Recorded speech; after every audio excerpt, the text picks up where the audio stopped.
नमस्कार. नेहमी अंड्याचे तेच तेच ते पदार्थ खाऊन अगदी कंटाळा येतो. तर आज आपण उकडलेल्या अंड्याचा अतिशय चविष्ट, झणझणीत आणि चमचमीत असा पदार्थ बनवणार आहोत. तर हा अंड्याचा पदार्थ तुम्ही अगदी चपातीबरोबर, भाकरीबरोबर किंवा पावाबरोबर खाऊ शकता. तर अगदी कमी साहित्यात आणि कमी वेळेत होणारा हा पदार्थ आहे. तर आज आपण इथे उकडलेल्या अंड्यापासून झटपट तयार होणारा पदार्थ बनवणार आहोत. तर इथे आपण 6 अंडी उकडून घेतलेली आहेत. उकडल्यानंतर ती थंड झाल्यानंतर आपण आता ती सोलून घेतलेली आहेत आणि आता आपण अशा पद्धतीने कट करून घेणार आहोत. तर अगदी लहान मोठे तुकडे तुम्हाला जसे आवडतील त्याप्रमाणे तुम्ही अंड्याचे छोटे मोठे तुकडे असे करून घेऊ शकता. तर इथे मी मीडियम साईजचे अशा पद्धतीने आपण तुकडे करून घेणार आहोत.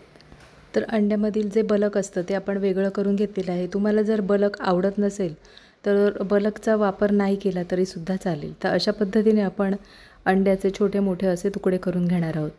तर इथे अंड्याचे तुकडे करून झालेले आहेत आणि पिवळा बलक आपण वेगळा केलेला आहे. तर आता आपण इथे अंड्याचे छोटे मोठे असे तुकडे करून घेतलेले आहेत. तर इथे आता अंड्याचे तुकडे करून झाल्यानंतर आपण बलक वेगळा ठेवून देणार आहोत. अंड्याचा जो सफेद भाग असतो त्याला आपण आता आलं लसूण पेस्ट लावून घेणार आहोत. तर आलं लसूण पेस्टमुळे खूप छान अशी चव येते आणि ते अगदी थोडंसं मिठाचा वापर करणार आहोत. आणि लाल तिखट म्हणजेच आपण इथे आपण मिरची पावडर घेतलेली आहे आणि थोडीशी हळद. आता हे मसाले आपण छान लावून घेणार आहोत. या मसाल्यांमुळे खूप छान अशी चव येते. आलं लसूण पेस्ट, मीठ, लाल तिखट आणि थोडीशी हळद घेतलेली आहे. अशा पद्धतीने आपण आता इथे मसाले छान लावून झालेले आहेत. तर इथे आता कढईमध्ये आपण थोडंसं तेल गरम करून घेतलेलं आहे.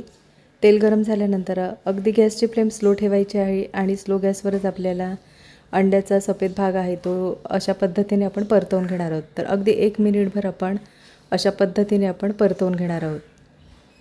तर गॅसची फ्लेम स्लो ठेवायची आहे आणि तेलावर अगदी 1 मिनिटभर आपण अशा पद्धतीने परतवून घेणार आहोत. तर इथे 1 मिनिट झालेलं आहे आणि आता आपण डिशमध्ये काढून घेणार आहोत. अगदी 1 मिनिटभरच आपल्याला स्लो गॅसवर छान परतवून घ्यायचं आहे.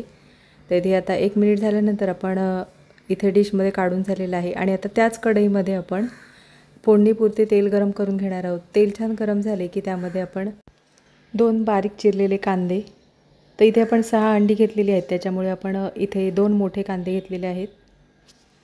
कांदा छान बारीक चिरून घ्यायचा म्हणजे मसाला म्हणजे ग्रेव्ही आपण बनवतो ती छान तयार होते. तर इथे आता कांदा आपण छान परतवून घेणार आहोत. तर गॅसची फ्लेम स्लो ठेवूनच आपल्याला कांदा छान परतवून घ्यायचा आहे. अगदी कांद्याचा रंग बदलेपर्यंत आपण कांदा छान ढवळून घेणार आहोत. तर अगदी गॅसची फ्लेम स्लो ठेवूनच आपल्याला कांदा छान परतवून घ्यायचा आहे. तर इथे कांदा परतवून होईपर्यंत आपण एक मसाला तयार करून घेणार आहोत. तर इथे आपण मिक्सरच्या भांड्यामध्ये थोडी कोथिंबीर घेतलेली आहे आणि 1 टोमॅटो घेतलेला आहे. तर इथे आपण 2 कांदे वापरल्यामुळे आपण इथे 1 मोठा टोमॅटो घेतलेला आहे आणि 1 हिरवी मिरची घेतलेली आहे. इथे तुम्हाला जर हे जास्त तिखट हवं असेल तर तुम्ही जास्त मिरच्यांचा वापर करू शकता. तर इथे पाण्याचा वापर न करता टोमॅटो आणि कोथिंबीर, मिरची छान आपण बारीक वाटून घेतलेली आहे आणि इथे पाहू शकता कांदा छान आपला परतवून झालेला आहे. कांद्याचा पूर्णपणे रंग बदललेला आहे. कांदा छान परतवून झाल्यावर आपण इथे आता 1 चमचा आलं लसूण पेस्टचा वापर करणार आहोत. तर इथे 1 चमचा आलं लसूण पेस्ट आपण परतवून घेणार आहोत. तर इथे आता कांद्यामध्ये आपण आलं लसूण पेस्ट छान परतवून झालेली आहे आणि आपण जो आता मसाला आपण वाटून घेतलेला आहे, जो टोमॅटो, कोथिंबीर आणि मिरची, तो आता आपण वाटण छान आपण कांद्यामध्ये परतवून घेणार आहोत. तर इथे गॅसची फ्लेम स्लो ठेवूनच आपल्याला मसाला छान परतवून घ्यायचा आहे. तर इथे गॅसची फ्लेम स्लो ठेवूनच आपल्याला मसाला तेल सुटेपर्यंत आपल्याला छान परतवून घ्यायचा आहे. तर इथे मसाला छान आपला परतवून झालेला आहे. पाहू शकता साधारण तेल सुटलेलं आहे. तर आता आपण इथे मसाल्यांचा वापर करणार आहोत. तर इथे 1 चमचा गरम मसाला, तर इथे आपण चिकन गरम मसाला वापरलेला आहे. त्याच्यानंतर आपण इथे काश्मीरी लाल मिरची पावडर 1.5 चमचा. काश्मीरी लाल मिरची पावडर आपण रंगासाठी वापरलेली आहे आणि लाल तिखट म्हणजे मिरची पावडर आपण 2 चमचे वापरणार आहोत. इथे तुम्ही तुमच्या आवडीनुसार लाल मिरची पावडरचा वापर करू शकता. तर आता हे मसाले आपण छान परतवून घेणार आहोत. तर इथे गॅसची फ्लेम स्लो ठेवायची आहे आणि मसाले आपण छान परतवून घेणार आहोत.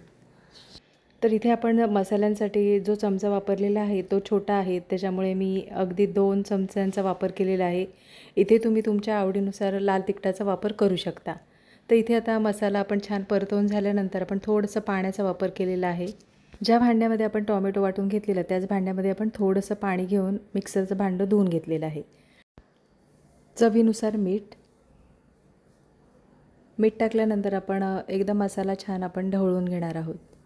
तर इथे मसाल्याचा रंग पाहू शकता. अतिशय चविष्ट आणि अगदी झणझणीत चमचमीत असा हा मसाला तयार होतो. तर इथे आता हा मसाला आपण छान ढवळून झालेला आहे आणि इथे गॅसची फ्लेम स्लो ठेवायची आहे आणि 1 मिनिटभर आपण वाफ देणार आहोत. कोणत्याही ग्रेव्हीचा मसाला तयार करताना 1 मिनिटभर वाफ द्यायची, म्हणजे मसाला छान तयार होतो. तर इथे आता 1 मिनिट झालेला आहे आणि हा मसाला छान आपला तयार झालेला आहे. आता आपण तो ढवळून घेणार आहोत. तर ग्रेव्हीचे जे पदार्थ असतात त्याला नेहमी वाफ द्यायची, म्हणजे मसाला खूप छान चविष्ट तयार होतो. वरून बारीक चिरलेली कोथिंबीर आणि आता आपण जे अंड्याचे तुकडे आपण तेलावर परतवून घेतलेले आहेत ते आपण आता मसाल्यामध्ये छान परतवून घेणार आहोत. इथे तुम्हाला अंड्यातील जे बलक असतं ते वापरायचं नसेल तर नाही वापरलं तरीसुद्धा चालेल.